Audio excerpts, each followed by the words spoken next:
In this tutorial, we're all about getting autumnal and cozy as we are well into the autumn now in the UK. And this week I'm going to show you how to paint this really pretty pumpkin using just a few watercolours. And today I've chosen the set Soul of the Oak from Deep Deep Light, but you can of course join in with any colours that you may have. I've done a simple outline here on what is probably the smallest sheet of paper I have in my kit. I wanted to use this up. So it's a cold pressed paper or a knot surface, and it's 50% cotton. It's an unbranded piece of paper, so I don't know where it comes from. Just any good watercolour paper that you have within your kit will do. And I've drawn a really simple outline here. If you don't like drawing and you fancy tracing it down, I provide you with a free outline that looks like this, where you can grab over on our free version of Patreon. Totally free, my gift to you, so that you can join in with us here on The Wonders of Watercolour. We are all about making art accessible to everybody. So as I said just now, if you don't have these colours, you can join in using any similar colour within your kit, or why not be really creative and paint this in whatever colour that you want to. I did showcase these new paints last week in a swatching and a little mini video tutorial, and I've put that on the top of your screen if you want to go back and see me swatching out these brand new colours from Deep Deep Light. I am a brand ambassador and I wear that badge with pride, but as I said, you can join in using any colours. But if you did want to treat yourself to these, quote Deep Deep Ray and head over to Deep Deep Light's website where you can grab these for a 10% discount. So today we're painting this little pumpkin, and I'm going to be making up the colours a little bit so that I can utilise my new colours from Deep Deep Light. So these come in a set of 6, and you can see they come in a little tin like this. I have already wet the surface. Deep Deep Light recommend that you give them a little spritz before using them, just with a bit of water to waken them up. They are granulating paints and therefore need a little bit of water to get that granulation going, to bring them to their full, beautiful potential. Now, one of the colours that I loved the most in the set was actually its namesake, Soul of the Oak. When you're looking at this colour, let me show you close up. You'll notice that it has so many different shades in there. We have pinks, we have teals, we have purples and lilacs and the whole thing. When you're using granulations like this, you need to add a lot of water to get the most out of that granulation. I'm going to be focusing on these 2 colours most of all, but we are going to be mixing them up to see what colours we get. So we're going to start off by mixing a watery mix of Soul of the Oak. For that, I've got a ceramic palette to my side here, and I'm going to just add a few drops of water to the middle. We're going to be working wet and wet to start with, and a few little drops on the outside there to see what we get. I'm going to be starting off by using a number 8 size brush. This is from my set from Craftamo. Fortunately or unfortunately, depending on how you're looking at it, we have now sold out. So if you were lucky enough to grab yourself a set of lovely brushes from Craftamo, congratulations. If not, maybe you can go on the wait list. I don't know whether we're going to be relaunching them, but otherwise use whichever brush that you feel comfortable with. I'm just going to make sure that this brush is nice and clean and we have no residue on it. And I'm going to start off by mixing the wonderful Soul of the Oak. So to activate that colour, we need to just add lots of water and pick up that pigment. When you apply the colour to your palette, you'll notice it looks rather flat, but that's okay. To that, in the next section, I'm going to add oak moss. Oak moss is a lovely granulating colour that has lots of, it has different shades in it. We've got browns. I see a little bit of pink in there, but you can go back to my other video and check out exactly what I'm saying about these colours. So I'm going to move that out of the way, make sure that my brush is lovely and clean, and just go straight onto the pumpkin like this. I'm only taking the water where I want to drop in the paint, and the reason I'm taking the water from the middle here rather than my jar, it means that I'm not flooding the ferrule of the brush with water and creating too much of a... We don't want the water to be dripping down the metal section of the brush there, the ferrule of the brush. So it just gives you better control. Just taking it all over to the pencil line only. This tutorial is all about having fun with your watercolour painting, and remember you can draw this freehand if you prefer to do that. It's a fairly simple shape, But if you did want the free outline, like I said, head over to Patreon. It's completely free to join that membership level. And if you are a paid member, of course, you will get that anyway. You don't need to join the free level to get that free outline that we use on our weekly tutorials right here on the Wonders of Watercolour on YouTube. I'm taking it to the outside edge of that pencil, to the inside edge of that pencil.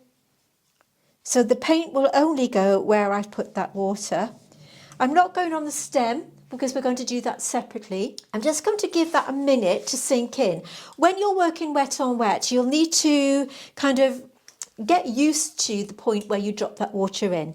I don't know whether the camera can pick this up, but if it's glistening like this, do you see how that's shiny? It's a little bit too wet. And what will happen when you do that, if you go in too quickly, it's going to float on the surface of your paper, and you don't want that. You want it to seep into the paper a little bit. It depends on the climate that you're working in, the room temperature, and it also depends on the quality of the watercolour paper as to when you drop that in. There is no hard and fast rule. I couldn't say it takes 5 minutes or whatever because it does depend on where you're working. Looking at these now, you'll see how that's separated. So I'm going to give it a little bit of a mix and start dropping it in. You'll notice that it's a really strange colour to start with, but trust the process on this one. We're not doing photorealism, remember, we are just playing with watercolours. I want to experiment using my new paints, and that's what we're going to do. Picking up the oak moss, so we've got a little bit of a different colour going on, and just letting it drop in. You'll notice how it just goes onto the bits that we've applied the water. Just gone slightly outside the pencil line there, but that's okay. Just let it do its thing. I'm patting and releasing that brush. I'm leaving a little gap here because I want to do maybe some yellow later on, picking up a little bit more of that soul of the oak. You'll notice how the soul of the oak colour is now beginning to separate on my paper where we can see these other tones. So I'm going to leave a gap there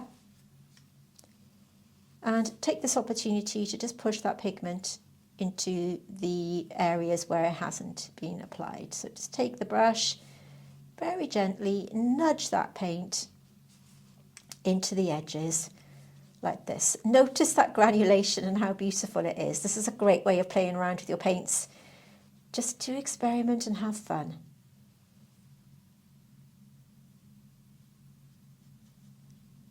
Just pushing that pigment to the pencil line with my number 8 brush. Just picking up a little bit more of the soul of the oak, just dropping it in.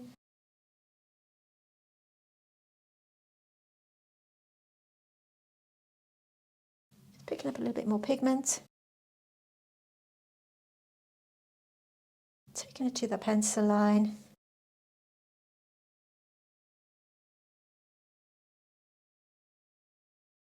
Just letting it do its thing. Let the paint do the work for you. With granulation, it's all about just being patient and letting it separate out on the paper. You can see what it's doing here. And all I can do is just sit back and let that dry a little bit. That's going to take about 10 minutes or so to settle in. So it's time for me to pause, and we'll be back as soon as this is dry in a few minutes' time. We have a slight microphone malfunction here, so I'm doing a voiceover for this section. Everything's completely dry, so I'm now taking a little bit of this really bright vibrant golden color here to form the base of the stem, making sure that everything is completely dry before I do this, because I don't want these colors that I'm painting on the stem to blur into the body of the pumpkin. The two colours that I'm mixing here are yellow lichen, the lighter colour, and acorn rust, being the really bright, beautiful, vibrant colour that you see there. I'm applying this again wet on wet onto the stalk using my number 8 brush, applying the water in a similar way that we did when we painted the pumpkin. Just taking that water to the pencil line, letting it sink in for a second or two, and picking up yellow lichen and applying that as the base. The colour is a little bit muddy because I did have a bit of oak moss on the brush, but not to worry because we are just using this as our base colour, as you can see me doing here.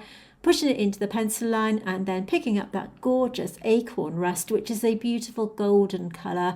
You could use The alternative colours that you could use here, something like a burnt sienna or something like that would do just as well for you to join in with this tutorial here.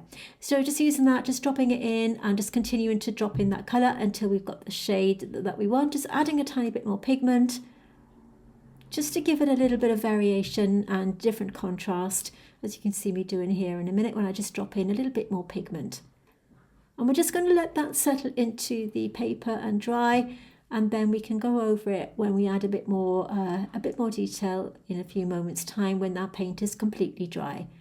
You can see me here just cleaning my brush, taking off the excess and just pushing that into the pigment, just pushing that into the pencil line, cleaning my brush and just using that opportunity just to move it around while it's still wet on that watercolour paper. We had a little wardrobe malfunction there. So I've had to voice over that bit. The reason this looks so creamy in the pan there is I did add a little bit too much water to start with. So I'm going to take a little bit more Acorn Rust, which is this beautiful golden rusty tone. This time I'm using my number 2 brush. It's a finer point. This wash is a little bit drier now, so we can go over and add a bit of texture. So this is on sort of semi-dry paper, and I'm just using a wiggly motion, nothing too fancy. I'm even going to take a tiny bit of the sole of the oak, just a tiny bit of that, take off the excess, and we're just going to drop in a little bit of that as well. Take that excess colour off and just use that to put over the top section. Just bring that line down. Taking off the excess, picking up a little bit more of that gorgeous acorn rust, and we're just going to do wiggly lines to create the illusion of texture on the stem. Cleaning my brush, just moving that out of the way. Taking off the excess water, and then with this damp brush all I'm doing is softening those lines to create a lovely soft blur. Keep doing that motion, cleaning the brush. Because these paints are granulating, you do get a lovely soft, beautiful merge when these colours merge together. Cleaning my brush, but you do have to keep cleaning your brush, patting it dry, and then just blurring it through. Remember, you can be really imaginative with this and use any colours that you have within your own set. But as I said, if you want to treat yourself to these, do make the most of that 10% code, Deep Deep Grey. These are special paints. These are handmade and you won't find them anywhere else. They're made with love, with care, from my lovely friends at Deep Deep Light. I don't know anybody that's bought these paints and hasn't loved them as much as I do. So I'm just going in again with a little bit of that sole of the oak. And all I'm doing is I'm pressing and releasing that brush to take that pigment into the damp paint, just to give that textured look. Because it's granulating, it's going to do a lot of the work for you. And we're going to take this darker colour to the base of the stem.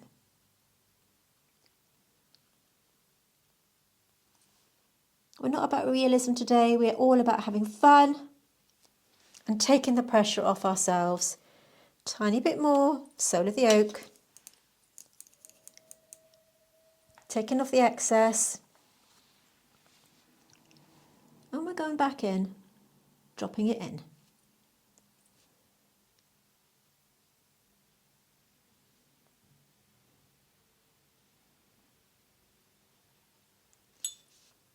Until you're happy with the shape that you see. Now whatever's left on my brush, I'm going to take and start to form the curves that we see on the pumpkin itself. So I'm just going to do a few lines to start to get a little bit of form. This is with sole of the oak with a tiny bit of the acorn rust mixed in. So we've got this kind of greeny shade.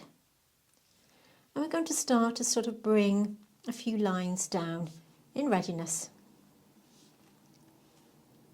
I'm just going to use our reference photograph as a guide. By the way, if you did want the reference photograph, I'm not keeping it in screen because I'm not going to be copying the photo as such.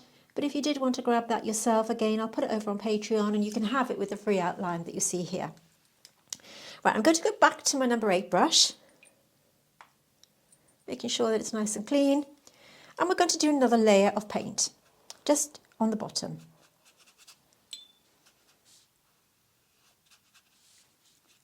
So once that water has had a second to sink into the paper, as we did with the first wash, I'm going to pick up another mix of our beautiful Soul of the Oak, making sure there's plenty of water. And once again, I'm going to add this to the base, just to brighten that up a little bit.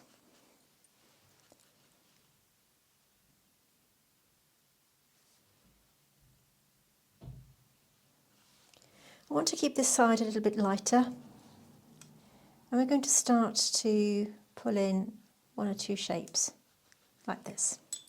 Cleaning my brush.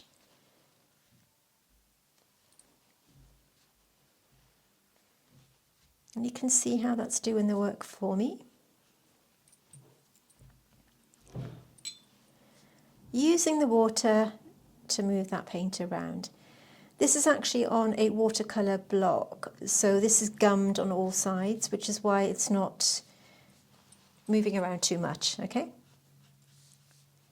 Your paint, if you're using wet on wet, your paper will buckle and cockle as you're using your pigments, which is why I've used a block today. And I wanted to use up this old paper that I had, but any paper will do. Once that's had a minute or two to settle in, I'm using my blender brush. This has got a curved tip. You can use any eradicator brush, and you can start to lift out a little bit of veining if you want to, just to give a little bit more of shape, just a little bit more interest to your painting. Taking off the excess and following that curved line. Taking off the excess, following that curved line. Just look at those beautiful colours though. You've got these lovely pinky purpley tones. Just lifting that out.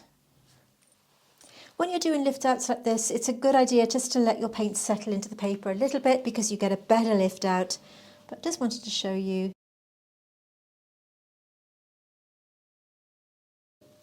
Following that curve.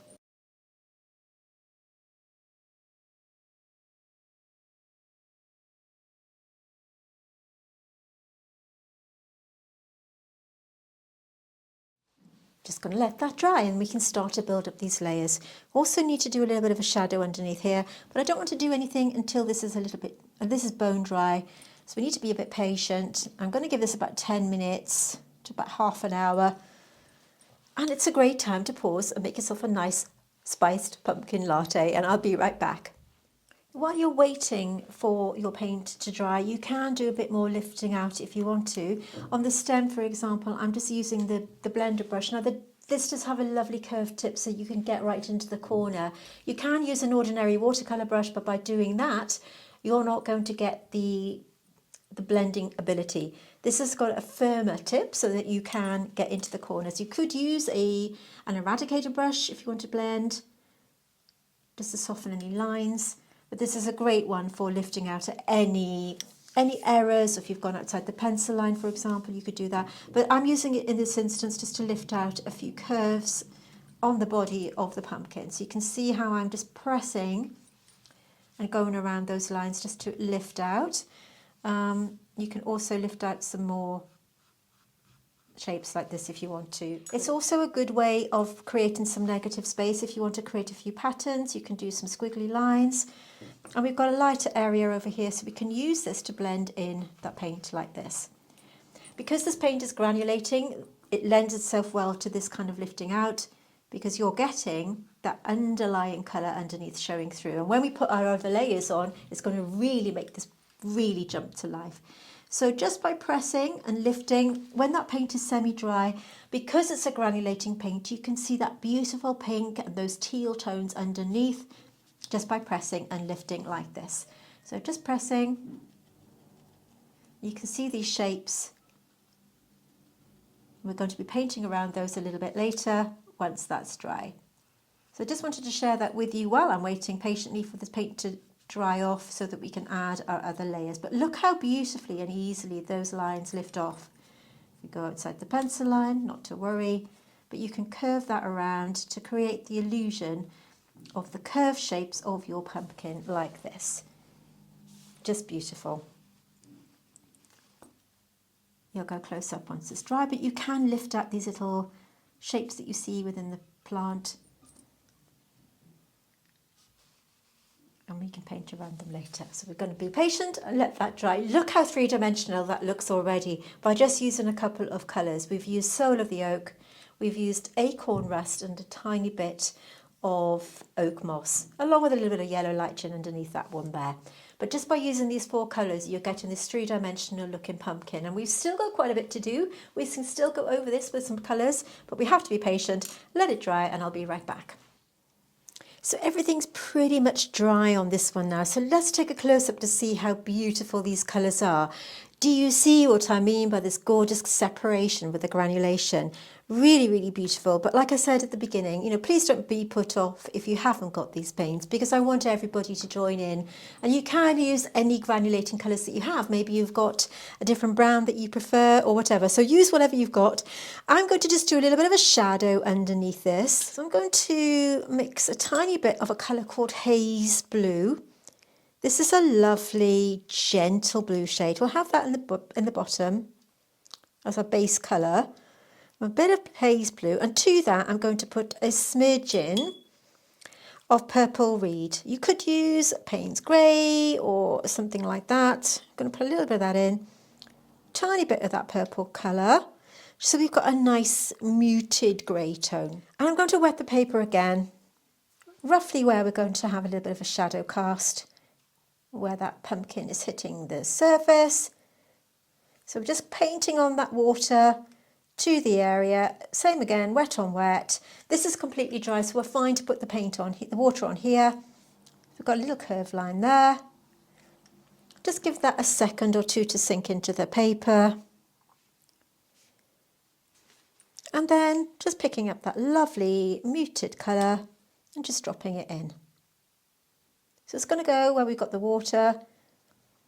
This could be a little bit darker actually. That's okay.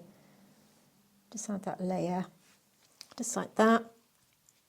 You can soften that line if you want to. I'm actually going to add a little bit more of that other colour, haze blue, with a tiny bit of the purple reed, just to create a kind of muted grey tone. And just drop it in. Just so we've got a little bit of shadow.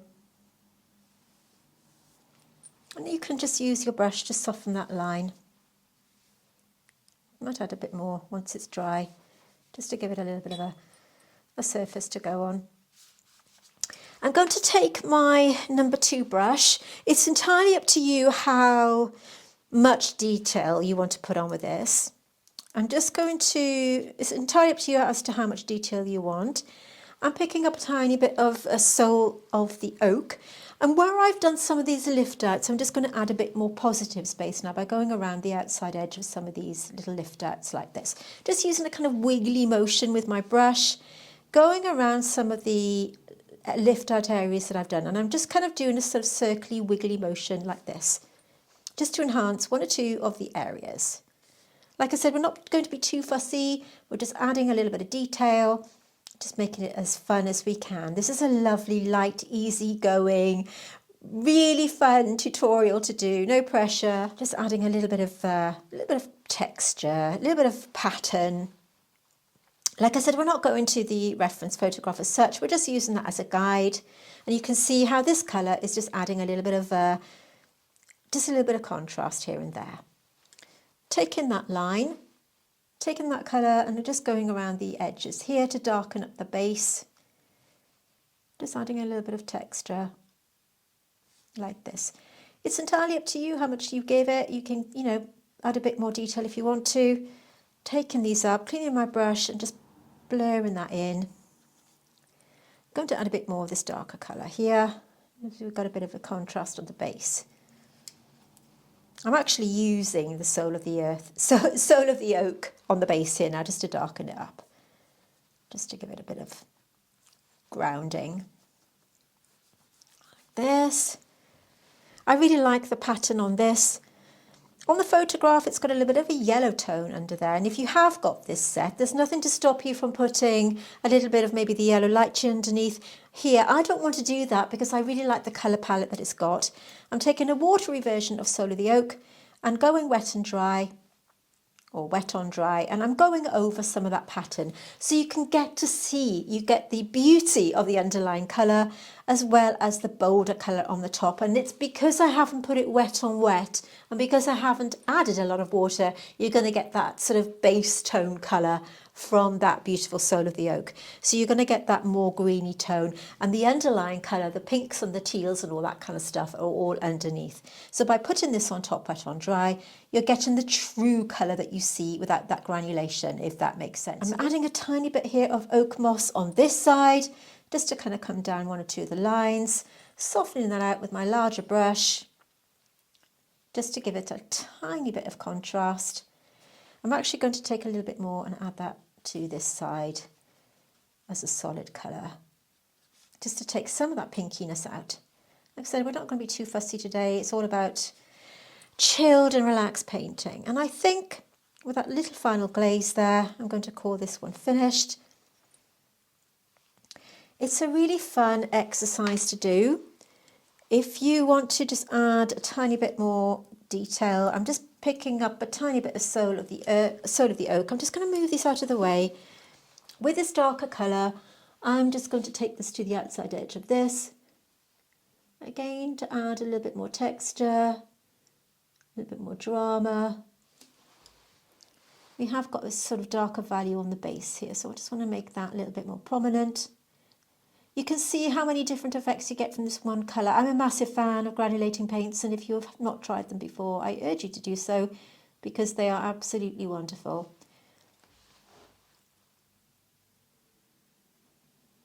Remember to head over to Patreon to get your outline if you want to trace it down.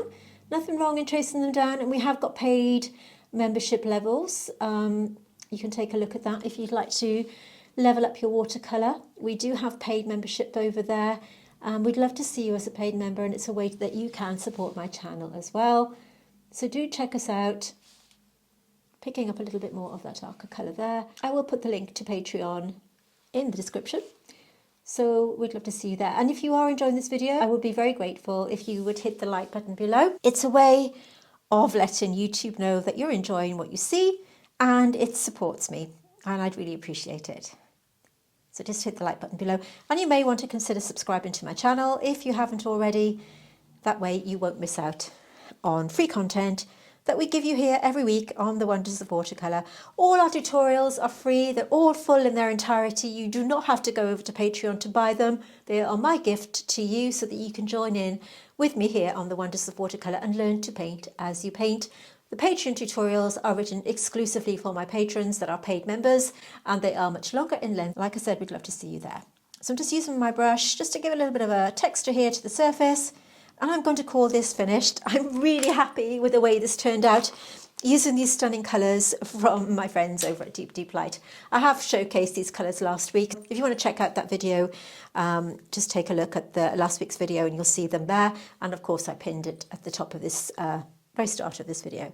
I love the way this turned out. Just look at these glorious pink tones and the teals that you see just from using that couple of colours there. But the star of the show for me is Soul of the Oak, using these gorgeous paints from Deep Light. And remember, if you did want to treat yourself, and I know they are treats, do head over to their website and quote Deep Ray, making sure that you grab your 10% discount from not just these, but from all of their beautiful handmade glorious watercolour paints made with love, care and attention. And I must say that their customer care is absolutely second to none. Check them out, take a look at their website and see what other beautiful colours you might want to treat yourself to. They are an absolute joy. I hope you liked this painting as much as I did. Thank you so much for watching. My name is Ray Campbell, and I'll see you soon next week on The Wonders of Watercolour. Thank you for watching.